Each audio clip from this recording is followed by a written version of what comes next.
नमस्कार, आपके साथ मैं हूं समीर अब्बास। मेरे साथ सुरभि शर्मा भी मौजूद हैं। इजराइल और ईरान के बीच छिड़ी जंग के बीच मिडिल ईस्ट में बारूदी तूफान उठाए। मिडिल ईस्ट में उठी एटमी चिंगारी से अमेरिका तक हड़कंप मचा हुआ है। शायद यही वजह है कि अमेरिकी विदेश मंत्री अचानक मिडिल ईस्ट पहुंच गए, जहां उन्होंने मुस्लिम देशों के साथ एक सीक्रेट मीटिंग की। हालांकि दावा यही किया जा रहा है कि अमेरिका ने ईरानी हमले के खिलाफ मिडिल ईस्ट में रक्षा कवच तैयार किया है। उधर ईरान को तबाह करने के लिए इजराइल ने परमाणु तैयारी कर ली है।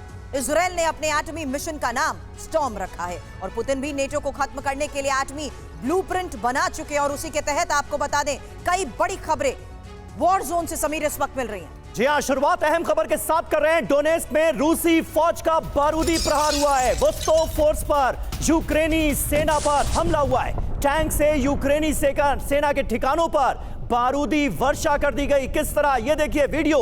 रूसी हमले में यूक्रेनी सैन्य ठिकाने कर दिए गए तबाह।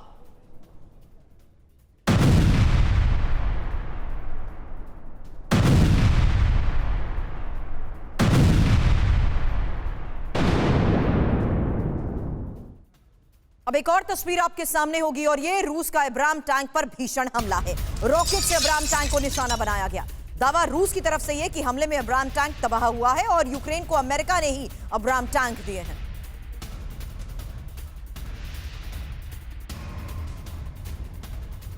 तो अब ये तस्वीरें होंगी आपके सामने, जहां देखिए किस तरीके से अमेरिका से यूक्रेन को मिले अब्राम टैंक को लेकर यह खबर है। रूस ने भी दावा किया है कि अब्राम टैंक इस हमले में तबाह हुआ। और अगली बड़ी खबर, रूस की मोटराइज्ड ब्रिगेड का बारूदी प्रहार। यूक्रेनी ठिकानों पर दागे गए मोर्टार। ड्रोन से तलाशी के बाद यह मोर्टार हमला हुआ है, जिसकी तस्वीरें इस वक्त टीवी 9 भारतवर्ष पर आपके सामने हैं। रूसी हमले में कई यूक्रेनी ठिकानों को इसी तरह कर दिया गया तबाह। और अब आज की सबसे बड़ी खबर, क्योंकि इजराइल ईरान युद्ध में अमेरिका की रणनीति को लेकर खबर बड़ी है। यूएस का मध्य पूर्व में रक्षा कवच बनाने का प्रस्ताव, ईरान के खिलाफ रक्षा कवच बनाने के प्रस्ताव को लेकर बड़ी खबर और डिटेल इंफॉर्मेशन अब थोड़ी देर में आपके सामने होगी। आपको बता दें, रियाद में ब्लिंकन ने 5 देशों के साथ बैठक की है और अमेरिका और मध्य पूर्व देशों के बीच बैठक में बनी रणनीति को लेकर ही इस वक्त की ये सबसे बड़ी खबर है।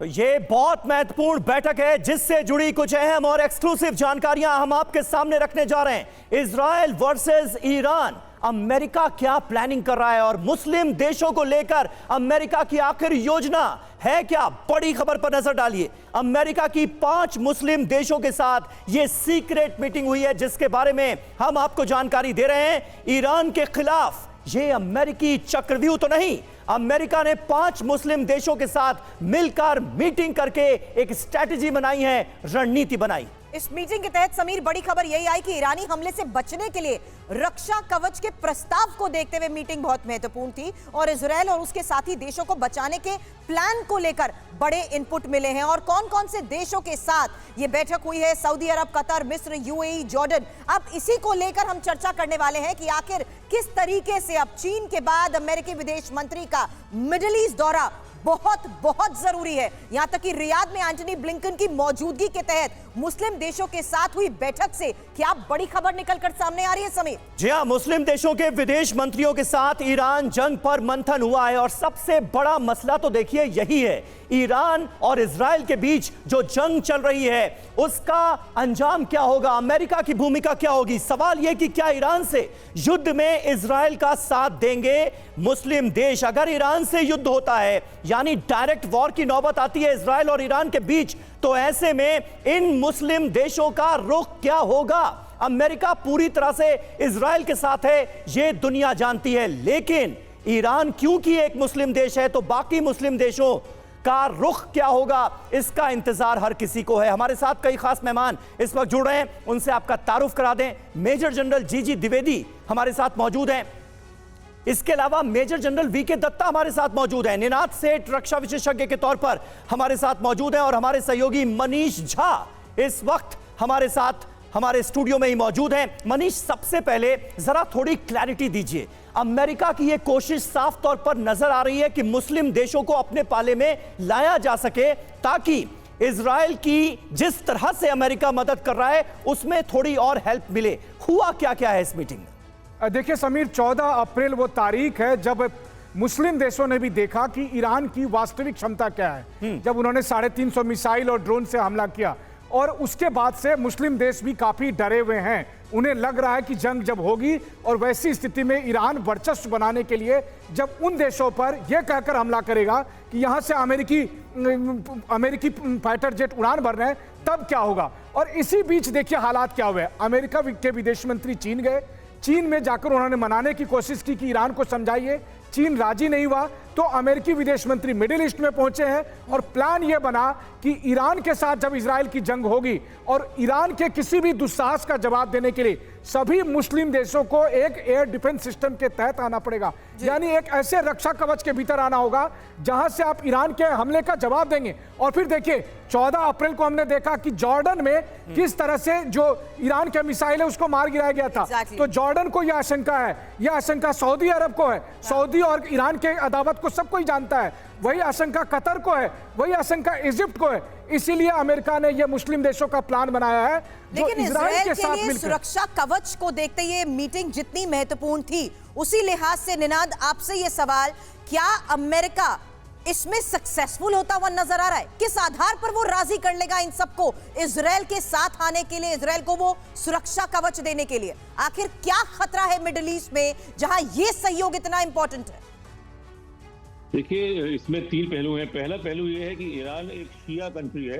अगर सुन्नी देशों को मौका मिलता है, चाहे वो इजराइल के वॉर के थ्रू ही क्यों ना मिले, कि शिया ईरान की पावर थोड़ी कम हो, तो वो बेशक जरूर जुड़ेंगे और हेल्प करेंगे।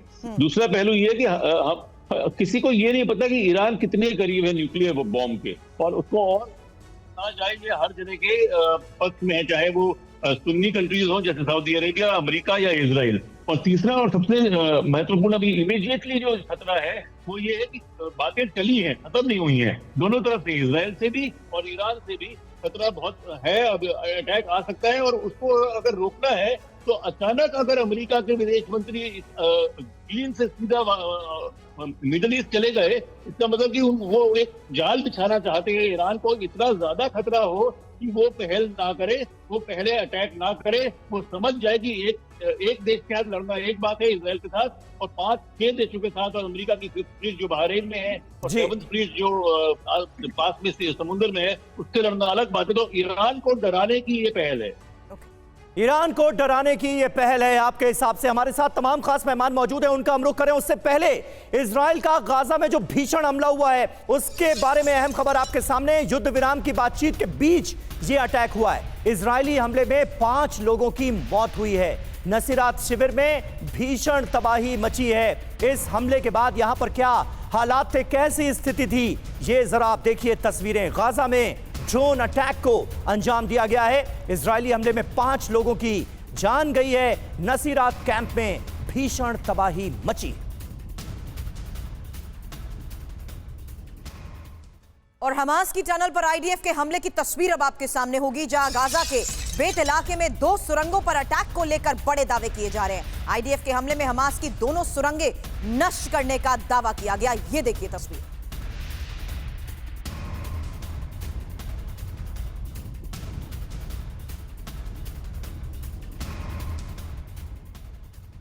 और अगली बड़ी खबर इजराइल की परमाणु तैयारी के खुलासे से जुड़ी। ईरान के खिलाफ एटमी तैयारी का खुलासा हुआ है। परमाणु हमले के लिए F-16 में किया गया है बदलाव। इजराइल ने F-16 की ईंधन क्षमता बढ़ाई है।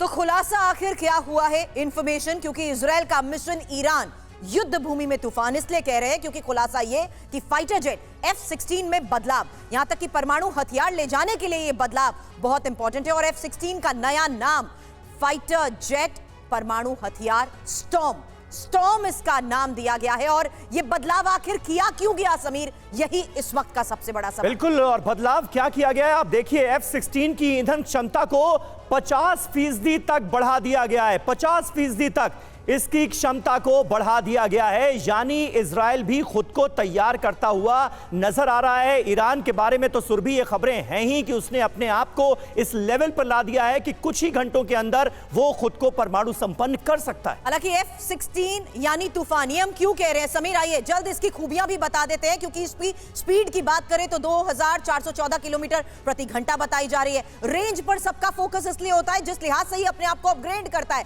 कौन किसके दायरे में आ सकता है हमले अगर इसके थ्रू किए जाते हैं, इसलिए इसकी रेंज बताई जाती है 4220 किलोमीटर। समीर बिल्कुल, और परमाणु हथियार भी ले जाने में अब ये सक्षम होगा। ये बहुत अहम बदलाव है। हथियार देखिए 6 मिसाइलों से ये पूरी तरह से लैस है। रडार का अगर जिक्र किया जाए तो 84 किलोमीटर के दायरे में 20 टारगेट डिटेक्ट करने की इसकी क्षमता है। और मिसाइल टाइप का अगर हम बात करें तो हवा से हवा में हमला करने में ये पूरी तरह से सक्षम है। और ये अपग्रेडेशन क्या आने वाले वक्त के लिए हमें बड़े संकेत देता हुआ भी नजर आ रहा है? मनीष, ये पहला सवाल मेरे जहन में आता है। बिल्कुल, देखिए अभी दर्शक जो हमारी तस्वीर देख रहे हैं स्क्रीन पर F-16 को, इसी में इजराइल ने अपने F-16I सोफा मॉडल में काफी बदलाव किया है। और वो बदलाव जो आप F-16 के दोनों विंग देख रहे हैं, यहां पर वो जो एयरफोर्स के जानकार लोग हैं वो इस बात को आसानी से समझेंगे। टेक्निकल टर्म में आप कहते हैं CFT और ड्रॉप टैंक, तो 2 CFT लगाए गए हैं, यानी कन्फर्मल फ्यूल टैंक लगाए जाते हैं और ड्रॉप टैंक लगाए जाते हैं, ताकि उससे उनकी मारक क्षमता बढ़ जाए। फिर वो परमाणु हथियारों को भी लेकर जा सकेगा और फिर वो ईरान पर हमला कर सकेगा। और उसका नाम उन्होंने तूफान रखा है। इसलिए हम लोग कह रहे हैं कि इजराइल का वो तूफान है जो मिडिल ईस्ट में ही नहीं पूरी दुनिया में तबाही लाने की तैयारी है। और उसके लिए उन्होंने F-16 में ये खास बदलाव किया है। इस बदलाव के तहत एक्स्ट्रा जो टैंक है वो F-16 में लगाए गए हैं, जिससे उनकी क्षमता बढ़ेगी, उसमें एक्स्ट्रा हथियार आएंगे और फिर उस हथियार के जरिए इजराइल मारक क्षमता के साथ ईरान पर हमला कर पाएगा। जी, लेकिन दत्ता सर सवाल यही, शैडो वॉर की बात दोनों के बीच हम करते हैं, क्या ये डायरेक्ट वॉर का ही संकेत है? और युद्ध भूमि में जिस तरीके से इजराइल मिशन ईरान को देखते हुए ये बदलाव कर रहा है, क्या संकेत? देखिए ऐसा है, जो पीछे ईरान ने एक मैसिव स्ट्राइक करा ड्रोन्स का इस्तेमाल करते हुए, अपनी मिसाइल्स का इस्तेमाल करते हुए, 350 प्रोजेक्टाइल उन्होंने इजराइल के ऊपर दागे थे। और वो इजराइल की अपनी क्षमता, उसके साथ में अमेरिका के जितनी उनके एसेट्स थे, यूनाइटेड किंगडम और फ्रेंच जो एयर फोर्स है, उन्होंने मिलके ये सारे अटैक को नकारा किया था। तो एक बहुत बड़ा मैसिव अटैक था। उसकी रिटेलिएशन में इजराइल ने भी हमला किया और ये क्षमता दिखाई कि अगर आप हमारे ऊपर डायरेक्ट अटैक करेंगे तो हम भी आपके ऊपर डायरेक्ट अटैक करने की क्षमता रखते हैं, चाहे हम विद इन करें या अपनी मिसाइल्स का इस्तेमाल करें या अपने एयर एसेट्स का इस्तेमाल करें।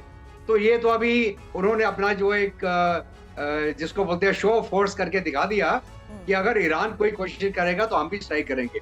अभी जहां तक एक न्यूक्लियर थ्रेशोल्ड का सवाल है, मेरा ये मानना है कि अगर दुनिया में कहीं भी न्यूक्लियर एक्सचेंज हुआ तो इजराइल और ईरान में होगा, वो कभी भी रूस और अमेरिका के बीच नहीं होगा। और ये होगा कि ना अमेरिका चाहता है कि ईरान के पास न्यूक्लियर कैपेबिलिटी आ जाए, और इजराइल को मालूम है कि अगर उसके पास ईरान के पास न्यूक्लियर कैपेबिलिटी आ गई और उसने उसको शुरू से ही अपना सबसे बड़ा दुश्मन मान के चलता है, वो कहता है इजराइल तो एग्जिस्ट नहीं करना चाहिए।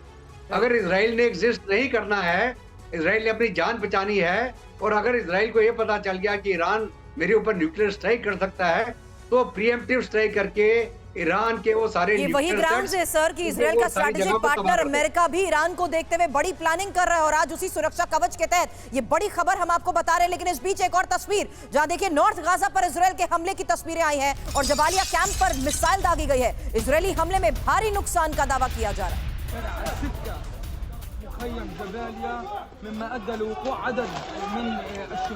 तो जबालिया कैंप की ये तस्वीरें आपने देखी, जहां नॉर्थ गाजा में आईडीएफ का जोरदार हमला हुआ है। अगली बड़ी खबर अमेरिका और इराक के बीच रक्षा डील से जुड़ी। ईरान इजराइल तनाव के बीच ये डील हुई है। इराक अमेरिका से खरीदेगा 21 हेलीकॉप्टर, बेल 412, बेल 407 हेलीकॉप्टर की ये डील सामने आई है। ईरान इजराइल तनाव के बीच ये डील अहम है। और रूस से नेटो को परमाणु हमले की धमकी। एक बड़ी खबर बता दें, रूसी मीडिया पर यूएस, फ्रांस, ब्रिटेन को धमकी और यूक्रेन में नेटो में तैनाती की तो परमाणु हमले को लेकर यह धमकी दी गई है। एक बार फिर से जानिए किस तरीके से अब न्यूक्लियर थ्रेट को देखते हुए यह खबर आई है, जहां रूस से नेटो को परमाणु हमले की धमकी को लेकर खबर, ये रूसी मीडिया पर।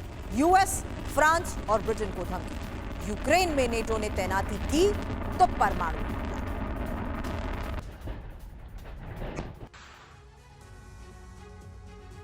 तो बड़ी खबर है, रूसी मीडिया पर परमाणु धमकी का ये नैरेटिव किसने गढ़ा? जाहिर तौर पर मीडिया इतनी आजादी के साथ अमेरिका, फ्रांस और ब्रिटेन को नेस्तनाबूद करने की धमकी दे रहा है। वो किसके इशारों पर? यह समझना मुश्किल नहीं है कि मीडिया पुतिन की भाषा ही बोल रहा है।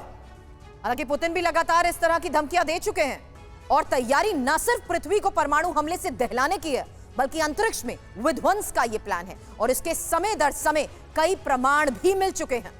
अब आपको बताते हैं कि कैसे स्पेस तक पुतिन ने एटमी चक्रव्यूह तैयार किया है। इसकी वजह समझिए, पहली बड़ी वजह रूसी बॉर्डर पर नेटो सेना। दूसरी वजह ये रही आपके सामने, अमेरिका से पुतिन की बड़ी दुश्मनी।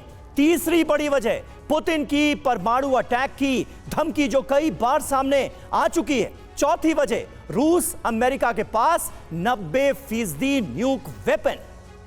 हालांकि पांचवी वजह यही है समीर कि अंतरिक्ष में भी रूस के एटम बॉम्ब अब सेट किए जा रहे हैं, लेकिन आपको उन दो सबूतों के बारे में भी जानना चाहिए जिससे यह साफ होता है कि स्पेस में भी पुतिन बड़ा परमाणु मिशन चला रहे हैं और अंतरिक्ष में विध्वंसक प्लान को लेकर यह पहला सबूत आपके सामने, जहां यूएन में कुछ दिन पहले एक रेजोल्यूशन आया कि स्पेस में न्यूक्लियर मिशन नहीं चलना चाहिए और इस प्रस्ताव को रूस ने अपने वीटो अधिकार का इस्तेमाल कर गिरा दिया। चीन ने वोट ही नहीं किया, अमेरिका ने समर्थन किया। अब कुछ महीने पहले यह खबर आई थी कि Putin anti nuclear satellite mission पर काम कर रहे हैं। हालांकि यही दूसरा सबसे बड़ा सबूत था। समीर, बिल्कुल, हमारे साथ जीजी द्विवेदी साहब भी मौजूद हैं। द्विवेदी साहब, ये तमाम जो खबरें हमने अपने दर्शकों के सामने रखी हैं, इनसे आप को क्या संकेत मिल रहा है? आने वाले वक्त में ईरान और इजराइल के बीच डायरेक्ट वॉर होते हुए हम देखेंगे क्या, जिसकी शुरुआत 1 तारीख को हुई जब सीरिया के दमिश्क में ईरानी दूतावास पर इजराइल ने हमला किया? इसके दो पहलू हैं। यह सबसे पहले एक पॉलिटिकल पहलू है, दूसरा मिलिट्री पहलू है। अगर पॉलिटिकल पहलू से अब देखते हैं तो काफी बदलाव आया है वेस्ट एशिया या मिडिल ईस्ट के अंदर, क्योंकि जो मुस्लिम देश हैं वो एक गुट नहीं है, उनमें भी कई गुट हैं। और ईरान क्योंकि ये शिया देश है और ज्यादा जो देश मिडिल ईस्ट में है वो सुन्नी देश है, तो पहले इनमें एक गुट नहीं है। और दूसरा जो ईरान अभी हरकत आई है उसमें रणनीति में बहुत बदलाव है। अब तक क्या था कि ईरान अपने आप को एक रिस्ट्रेंट करता था, वो डायरेक्टली युद्ध में नहीं आया। पर अभी आप देखो कि जब 14 अप्रैल को उन्होंने एक बहुत भारी हमला किया इजराइल के ऊपर, तो ये उनकी रणनीति में बदलाव आया कि वो डायरेक्टली अभी वो बिल्कुल एकदम बुलंदी के साथ वो मैदान में आ गए हैं। और देखो 1991 में जो जहाज का हमला हुआ था वो स्कड मिसाइल से हुआ था इजराइल के ऊपर, और वो सदम हुसैन ने किया था। उसके बाद आज तक इजराइल पर कोई भी ऐसा हमला नहीं हुआ, तो ये जो एक नई शुरुआत है। और दूसरा ये है कि आज तक ईरान और इजराइल अपने एक दूसरे के सामने नहीं आए, वो एक प्रॉक्सी वॉर लड़ते थे, तो अभी ये बिल्कुल एक दूसरे के सामने आ गए। और दूसरा जो है कि नया गुट जो बन रहा है, जैसे अमेरिका, इजराइल और साथ ही सऊदी अरेबिया, जॉर्डन, इजिप्ट, ये सब जो मुल्क हैं वो एक गुट की तरफ आ रहे हैं। और दूसरी तरफ है China, Russia, Iran, north Korea. तो ये ग्लोबल लेवल अंतर्राष्ट्रीय मंच पर ये दो ग्रुप आ रहे हैं। तो सबकी संक्षिप्त में यही बताना चाहूंगा कि देखो, एक तो पॉलिटिकल हालात है और दूसरे मिलिट्री हालात है। इस समय ईरान की जो न्यूक्लियर क्षमता है वो सबसे खतरनाक है, और अगर ईरान ने कोशिश की कि अपने एटमी हथियार को तैयार करेगा, तो आप देखेंगे जो 1982 में इजराइल ने किया था इराक के ऊपर, उसी इराक पर उन्होंने रिएक्टर पर हमला किया था, तो वैसा हमला दोबारा भी हो सकता है। तो मिलिट्री इसलिए हालात को बहुत देखते हुए जो तनावपूर्ण संकेत मिल हालात रहे हैं, है। क्या उसी लिहाज से पॉलिटिकल सिचुएशन पे डायलॉग के जरिए अमेरिका यहां पर ये कोशिश, ये प्रयास कर रहा है? इस बारे में निनाद आपसे करूंगी सवाल, लेकिन उससे पहले अवदिव्का में रूस यूक्रेन के बीच भीषण जंग को लेकर एक बड़ी खबर है, क्योंकि दोनों सेनाओं के बीच आमने सामने की जंग की तस्वीरें हैं और रूस के टैंक से यूक्रेनी ठिकानों पर हमले को लेकर बड़े दावे किए गए। अब रूस हमले में यूक्रेनी सैन्य ठिकानों में तबाही की ये तस्वीर देखिए। यूक्रेन में रूसी हमले पर बहुत बड़ा खुलासा हुआ है और यूक्रेन में नॉर्थ कोरिया की मिसाइल से हमले को अंजाम दिया गया है। यूएन की एक रिपोर्ट में इसको लेकर बड़ा खुलासा किया गया है। यूक्रेन में उत्तर कोरिया की मिसाइल का मलबा और साथ ही रूस ने नॉर्थ कोरिया की मिसाइल से किया अटैक।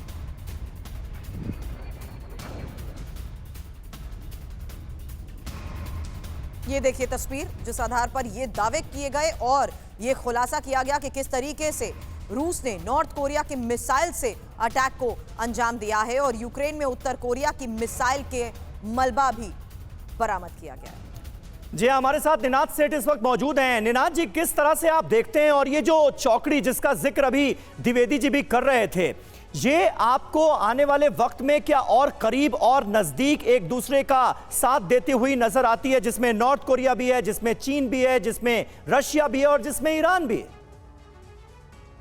देखिए, मामला अब और पेचीदा हो गया। अगर आपको याद हो, हमास के हमले के पहले हाँ। सऊदी अरेबिया और इजराइल के बीच में नॉर्मल रिलेशनशिप की बात चल रही थी। बिल्कुल। ईरान ये था कि हमास भी नहीं चाहता था कि जब तक पैलेस्टाइन इश्यू सॉल्व ना हो बाकी की चीजें आगे बढ़े। चाइना ने भी एक कोशिश की थी ईरान और सऊदी अरेबिया को साथ लाने की, वो भी नाकाम इसलिए हुई थी कि ये मामला पूरा हमास के अटैक से पहले जो पैलेस्टाइन मामला था वो सेटल नहीं हुआ था। मुझको लगता है कि जब तक पैलेस्टाइन मामला, जिसको so called two state solution कहते हैं, वो नहीं आता है या उस तरह का कुछ नहीं आता है जहाँ पे वो शांत हो, तब तक लार्जर पिक्चर नहीं होगा। इस वक्त सबसे बड़ी पहल तो यही है कि ईरान को किसी तरह रोका जाए बड़े हमले करने से। प्रॉक्सी वॉर चले या ना चले, बड़ा डायरेक्ट हमला ना हो। ईरान को रोका जाए। और मनीष, एक छोटा सा रिएक्शन मैं चाहती हूँ, हम चाहती हूँ कि अगली बड़ी खबर लेनी है जिस बात का निनाद जिक्र कर रहे हैं, क्योंकि 10 अक्टूबर को ये मीटिंग होनी थी, उससे पहले 7 अक्टूबर को बड़ा हमला हुआ, जिसके बाद इजराइल के खिलाफ इन देशों का रुख और ज्यादा मुखर हो गया और अमेरिका की कोशिश को पहला विराम तभी लगा था। बिल्कुल, देखिए, ये तो कहा ही जाता है कि 7 अक्टूबर को हमास के हमले के पीछे एक बड़ा कारण ये था कि जिस कॉरिडोर की घोषणा दिल्ली में G20 के दरमियान हुई थी, जिसमें कि भारत, यूएई या फिर मिडिल ईस्ट से होते हुए ये कॉरिडोर इजराइल और फिर यूरोप तक जाएगा, इससे दरअसल चीन, ईरान या रूस इस पसंद नहीं कर रहा था। और एक बड़ा रीजन यही बताया जा रहा है कि इसी वजह से इजराइल पर इतना बड़ा हमला हुआ, ताकि ये पूरा प्लान धाराशायी हो गया, और वही अब दिख भी रहा है। बिल्कुल बिल्कुल। और देखिए मनीष, इस बीच एक और अहम खबर आ रही है यूक्रेन से। F-16 फाइटर जेट को लेकर बड़ी खबर है। यूक्रेनी एयरफोर्स के प्रवक्ता देखिए क्या दावा कर रहे हैं, अंडरग्राउंड बंकर में रखा जाएगा F-16। रूसी मिसाइल अटैक से F-16 को बचाने की तैयारी है। रूस का दावा, यूक्रेन की यह ध्यान भटकाने की कोशिश है।